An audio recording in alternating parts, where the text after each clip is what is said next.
Hello friends, welcome to Lavanya mother blogs. నేను మీ లావణ్య. ఈరోజు మన వీడియోలో నేను చూపించబోయే రెసిపీ హెల్దీ బ్రేక్ఫాస్ట్ రెసిపీ అటుకుల పోహా. ఎలా తయారు చేయాలో చూసేద్దాం. ఒక గిన్నెలో 1/2 కప్ వరకు అటుకుల్ని తీసుకోవాలండి. ఈ అటుకుల్ని శుభ్రంగా వాష్ చేసుకొని దీనిలో కొన్ని వాటర్, అంటే అటుకులు కొంచెం ములిగేంత వరకు వాటర్ని వేసుకొని, చూసారు కదా ఈ విధంగా కొన్ని వాటర్ని వేసుకొని ఒక 10 మినిట్స్ పక్కన పెట్టుకోవాలి. అటుకులలో గ్లూకోజ్ కానీ కొవ్వు పదార్థాలు కానీ ఉండవు కాబట్టి ప్రతిరోజు వీటిని మన బ్రేక్ఫాస్ట్లో తిన్నా పర్వాలేదు, బరువు తగ్గడానికి కూడా ఉపయోగపడుతుంది. ఇప్పుడు స్టవ్ మీద ఒక గిన్నెని పెట్టుకొని దీనిలో 1 టీ స్పూన్ నెయ్యిని కానీ ఆయిల్ కానీ తీసుకొని 1/2 టీ స్పూను ఆవాలు, 1/2 టీ స్పూను జీలకర్ర, అలాగే 1/2 టీ స్పూన్ మినపప్పు అండ్ 1 టీ స్పూన్ పచ్చిశనగపప్పుని వేసుకొని దోరగా వేపుకోవాలి. ఇవి దోరగా వేగిన తర్వాత ఇందులో కొంచెం ఇంగువ, అలాగే చిటికెడు మెంతిపొడిని కూడా వేసుకోండి. ఇప్పుడు ఒక 1/2 టీ స్పూను అల్లం తరుగును కూడా యాడ్ చేసుకొని పచ్చివాసన పోయేంత వరకు వేయించుకోవాలి. ఇందులో ఒక చిన్న సైజు ఉల్లిపాయ, 2 పచ్చిమిర్చిని సన్నగా తరిగి యాడ్ చేసుకోవాలి.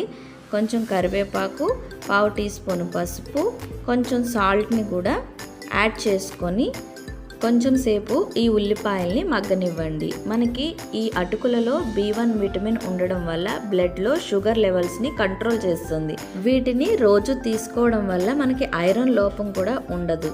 ఉల్లిపాయలు చక్కగా మగ్గిపోయాయండి. ఇప్పుడు ఇందులో చిన్న సైజు క్యారెట్ని గ్రేట్ చేసుకొని యాడ్ చేసుకోండి. అలాగే ఒక చిన్న టమాటాను కూడా కట్ చేసుకొని వేసుకోవచ్చు. మీకు ఇష్టమైతే సీజనల్గా దొరికే వెజిటేబుల్స్, ఫ్రెంచ్ బీన్స్ కానీ లేదా క్యాప్సికమ్ కానీ, మీ ఇష్టం ఏ వెజిటేబుల్స్ అయినా మనం పోహా ప్రిపేర్ చేసుకున్నప్పుడు యాడ్ చేసుకోవచ్చు. ఇప్పుడు ఈ యాడ్ చేసుకున్న వెజిటేబుల్స్ కొంచెం సేపు మగ్గనివ్వండి. మూత పెట్టి ఒక 2 నిమిషాల పాటు మగ్గించుకోవాలి. 2 మినిట్స్ తర్వాత పర్ఫెక్ట్గా క్యారెట్ అనేది మగ్గిపోతుంది. ఇప్పుడు మనం ఏదైతే కొంచెం వాటర్ వేసి పక్కన పెట్టుకున్నామో ఆ పోహా అంతా చూసారు కదా, వాటర్ అంతా చక్కగా పీల్చుకుందండి. ఇప్పుడు దీనిలో కొంచెం సాల్ట్ని కూడా వేసుకొని మొత్తం కలిసేలాగా లో ఫ్లేమ్లో మిక్స్ చేసుకోవాలి. అటుకులలో క్యాలరీస్ తక్కువగా ఉంటాయి, అలాగే ఫైబర్ ఎక్కువగా ఉంటుంది, ఐరన్ శాతం కూడా ఎక్కువగా ఉంటుంది. అండ్ ఇంకోటి ఏంటంటే గ్లూటెన్ ఫ్రీ, హెల్తీ కార్బోహైడ్రేట్స్ ఉంటాయి, అలాగే B విటమిన్స్ కూడా చక్కగా ఉంటాయి.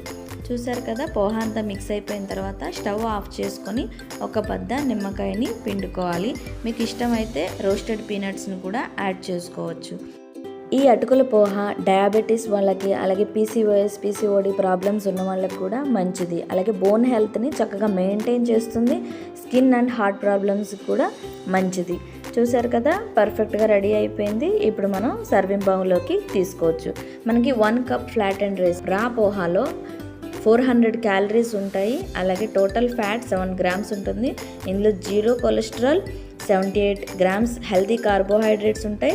అలాగే 6.5 ప్రోటీన్ ఉంటుంది. అలాగే ఐరన్ 20 mg ఉంటుంది. కాల్షియం, ఫైబర్, అలాగే సోడియం కూడా ఉంటాయి. చూసారు కదండి, ఈ హెల్తీ రెసిపీ మీరు కూడా ఒకసారి ట్రై చేయండి. ఎలా వచ్చిందో నాకు కామెంట్ బాక్స్ ద్వారా తెలియజేయండి. ఈ హెల్తీ బ్రేక్ఫాస్ట్ కనుక మీకు నచ్చినట్లయితే ప్లీజ్ లైక్ చేయండి, సబ్స్క్రైబ్ చేయండి, మీ ఫ్రెండ్స్కి, రిలేటివ్స్కి షేర్ చేయండి. అలాగే పక్కనే ఉన్న బెల్ ఐకాన్ టచ్ చేసి అందులో ఆల్ అనే ఆప్షన్ సెలెక్ట్ చేస్తే నేను పెట్టే వీడియోస్ యొక్క నోటిఫికేషన్స్ అన్నీ మీకు వస్తాయి. Thank you for watching friends.